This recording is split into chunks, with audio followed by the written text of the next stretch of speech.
Anytime a steam locomotive is rebuilt for mainline service, it's good news. When that steamer finds a mainline to run on, it's great news. And when it's the first excursion for the steamer and the railroad alike, well, you better make arrangements to be there.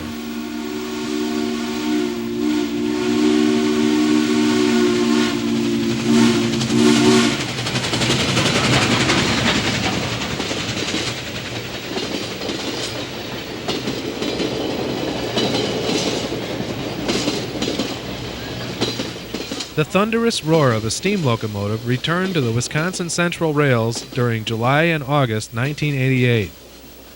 Climaxing a 3-year restoration, Frisco 482 number 1522 made her first revenue excursions, with 2 round trips from Chicago to North Fond du Lac, Wisconsin. These trips were also the first steam excursions on the newly formed Wisconsin Central Limited. By all accounts, the magnificent mountain was happy to be on the road again, and Mid-America was happy to see her.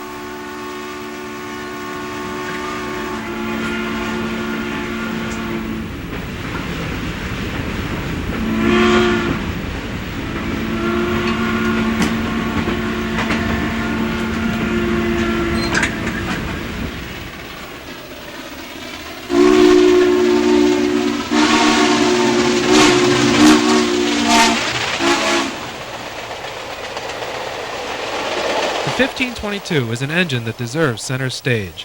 She was built by the Baldwin Locomotive Works in May of 1926 as a passenger hauler for the St. Louis-San Francisco Railway. Originally coal-fired, she was later converted to oil. Her Frisco career was a glamorous one, pulling varnish like the Sunnyland and the Kansas City, Florida Special. But the passenger train was the diesel's first conquest, and the burly Baldwin was retired in the summer of 1951.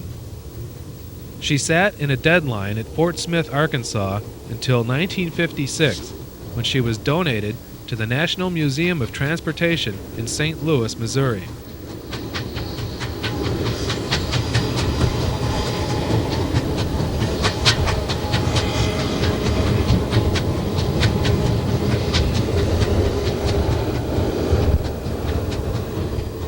The 1522 could have remained a static monument to yesterday's technology, but a volunteer group, the St. Louis Steam Train Association, was organized to restore the mountain to service.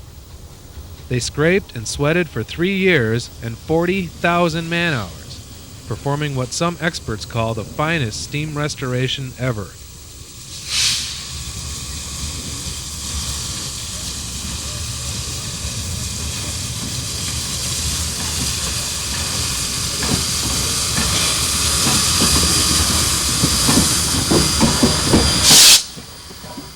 Their work came to fruition in April 1988, when the big mountain moved under her own power for the first time in 37 years.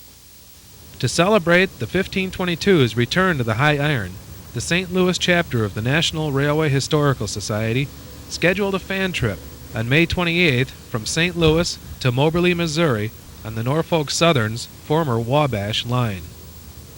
But the high cost of moving the passenger cars from Fort Wayne, Indiana ruined the plan.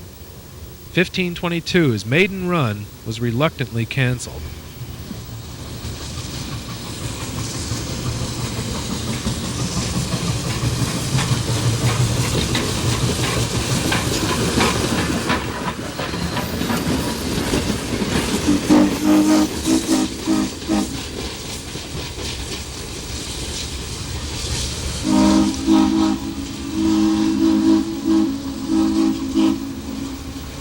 The lady from St. Louis was all dressed up with nowhere to go.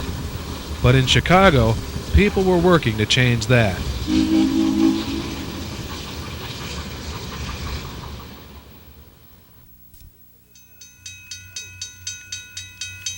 Deep in Wisconsin, some other Frisco veterans had found a new home.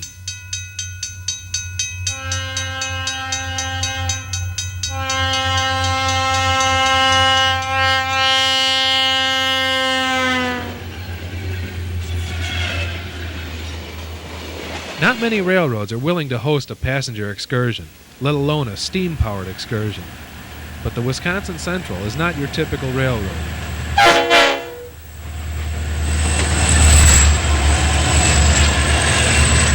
The WC started operations on October 11, 1987, on 2,000 route miles that the Soo Line spun off after they bought the Milwaukee Road in 1985.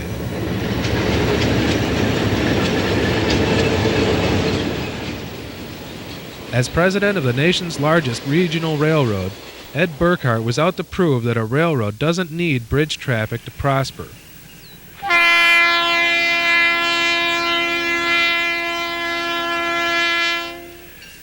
His railroad's philosophy is different for many reasons.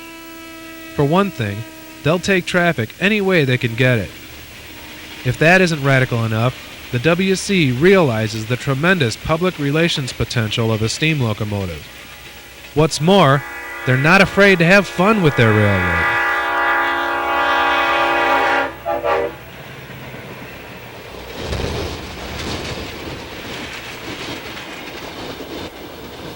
The WC already primed itself for passengers with 2 private car movements in April and June of 1988. Before the 1522 even arrived, the railroad had proved it could carry passengers with style.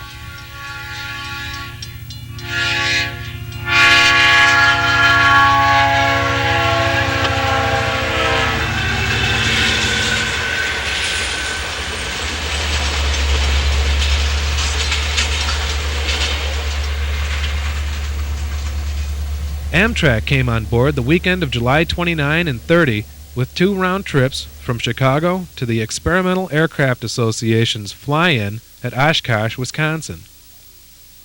These trips, which used the Soo Line from Chicago to Plainville, Wisconsin, and then the WC to Oshkosh, were sponsored by the 20th Century Railroad Club.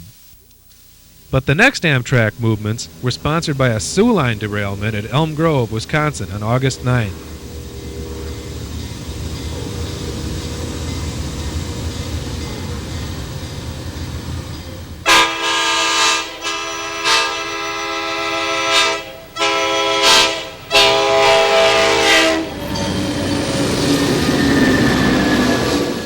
For the next 2 days, Amtrak's Empire Builder detoured on the Wisconsin Central as far as Plainville.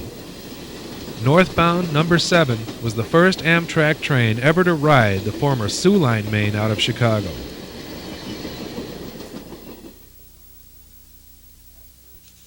Looking for a main line for their engine, Pat Cravens of the St. Louis group first approached the Chicago and Northwestern. Chris Berger, the Northwestern's assistant vice president and general manager, suggested they contact the Wisconsin Central, and he also offered to move the engine from St. Louis to Chicago. A conference call among Burkhart, Cravens, and Ted Lehman of the 20th Century Railroad Club set the stage for the excursions.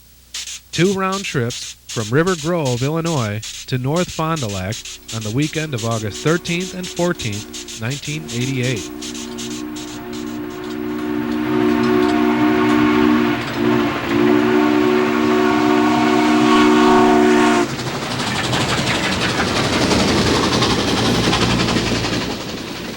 Although the 1522 had been meticulously restored, she still needed a proper break-in. So on July 23rd, the Wisconsin Central dispatched her to North Fond du Lac, better known as Shops on the WC, with a 1,690-ton train.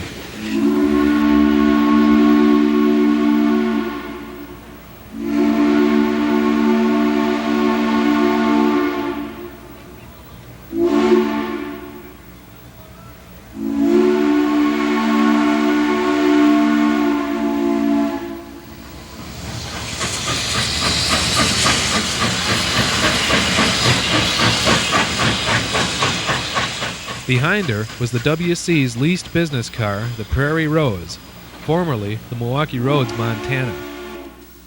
The crew car was another Frisco veteran, sleeper Cimarron River. After the tool car came 25 cars of revenue freight.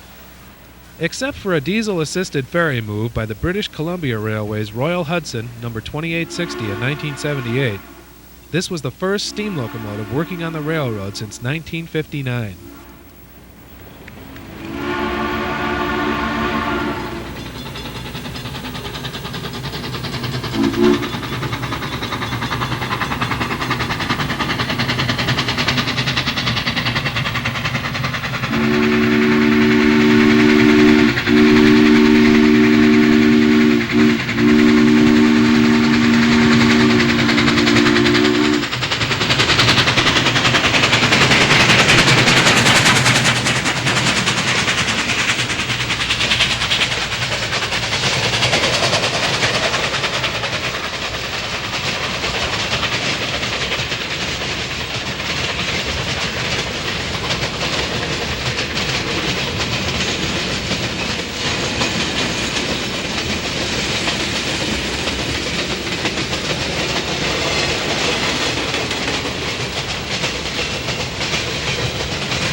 The 1522 made an additional break-in trip to Stevens Point and back to shops on July 25th and 26th. She rested inside the shop's roundhouse until August 12th, when she took another revenue freight, 19 cars, 1,722 tons for the Indiana Harbor Belt, from shops to Schiller Park.